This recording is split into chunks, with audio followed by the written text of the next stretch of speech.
It can be quite an uncomfortable feeling in your stomach. We're talking about kidney stones this morning. On Ask a Specialist, we'll talk about what you need to know with Dr. Andrew Sun, a urologist at the Queen's Medical Center.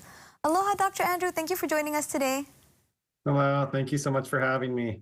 So first, I want to ask, how common are kidney stones?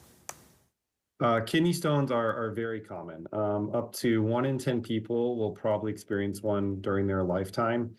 And 50% of people who get one will have another one probably within the next 10 years. Wow. Here in Hawaii, they're probably even more common than they are for that national average. In particular, on the islands, rates of people getting dehydrated and just the foods we like to eat here, like poke, everything with shoyu, kalua pig, a lot of salts, a lot of animal meat intake does probably increase the risk of stones. So very, very common, especially here in Hawaii. Wow. So what should a person who suspects they have a kidney stone do?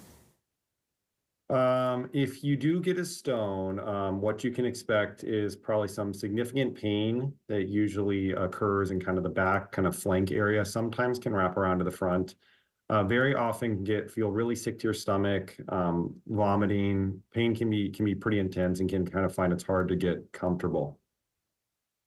If you do get a stone and you think you're passing one, first thing to do is probably try to drink a lot of fluids. About 100 ounces, 3 liters a day for most people is going to be a good idea to try to help maybe flush the stone out if you're going to be able to pass it on your own. And you can kind of use kind of reasonable amounts of pain medicine, usually as would be normally prescribed as needed. But really, if you get to the situation where the pain is too much, you're feeling really sick to your stomach, you're throwing up, and especially if you ever get like fevers or chills coming on with this, you really should go to the emergency room. Wow. Now that's great, of course, if the kidney stone can pass naturally, but if it doesn't pass, what can then be done? Yeah, if the kidney stone doesn't pass, most of the time we're going to be talking about some form of surgery or procedure to remove the stone. These days, probably the most common surgery done to remove kidney stones is something called ureteroscopy. There's no incisions, no cuts. Once you're asleep, we just go through the shishi hole with a very small scope. And oftentimes we use a laser to break up the stones in a little basket to take out the pieces. If the stone is really huge, really big stones, sometimes we do have to make an incision through the back. Much bigger surgery oftentimes requires a hospitalization with that.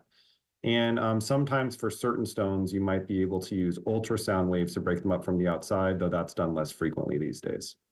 Oh, that was wonderful information. Now, to learn more about the services provided by Queen's Urology Services, you can visit queens.org, click on Services, then click on Urology Services.